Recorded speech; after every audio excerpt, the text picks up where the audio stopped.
இயல், இசை, நாடகம் என முத்தமிழ் பிறந்த சங்கம் வளர்வில்லை மொழி பேசும் மல்லி மனம் கமழும் மண்ணை மீனாலும் சொக்கநாதரும் அரசாளுகின்ற அன்றைய அழகிய மதுராபுரிக்கும் இன்றைய மதுரைக்கும் நம் தளபதிக்கும் எனக்குமே ஒரு நீண்ட நெருங்கிய தொடர்புண்டு.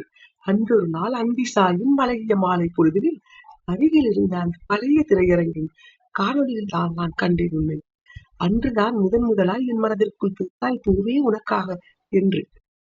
காதல் என்றாலே கட்டிலின் சலசலப்பு என்று கருதும் காமுகர்களுக்கு மத்தியிலே நீ மட்டுமே தந்தாய் காதலுக்கு மரியாதை.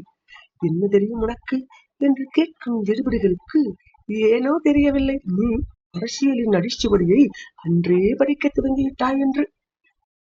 அண்ணா என்று அழைத்து விட்டால் போதும் கண்ணுக்குள் நிலவை போல் காத்து பகைவர்களுக்கு தந்தாய் நாளைய தீர்ப்பு. பட்டாம்பூச்சி போல பறந்து பலரின் இதயங்களை வசீகரித்தாய். பகைவர்கள் என்று வந்துவிட்டால் துள்ளி எழுந்து சொல்லி அடித்து கில்லியானாய்.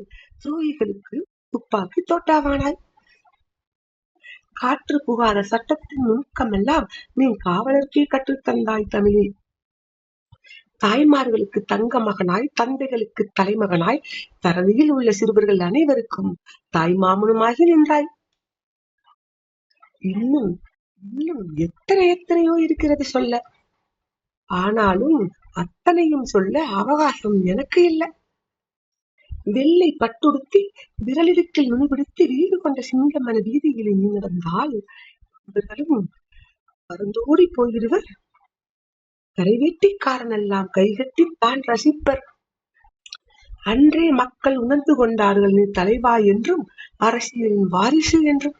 அதன் வெளிப்பாடுதான் இதோ ஜனநாயகனாய் எழுந்து நிற்கின்றாய் என்று. இன்று நேற்று வந்ததல்ல இந்த வழக்கு, இது பாண்டவர் கால தொகுப்பு.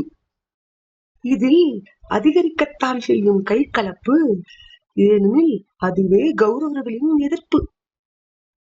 மாண்டு கொண்டிருக்கும் மனிதத்தை மீட்டெடுத்து வற்றாத ஜீவ நதிகளின் வற்றிய வழித்தடங்களை தூரெடுத்து தத்தி தவழும் தமிழையும் தமிழர்களையும் தலைத்தெடுத்து நம் பாட்டன் முப்பாட்டன்களின் குடும்ப இயலை புனரமைத்து வெற்றி வாகை சூடி அரியணை அமர்ந்து நீ அனைவருக்கும் தரப்போகிறாய் இனிப்பு.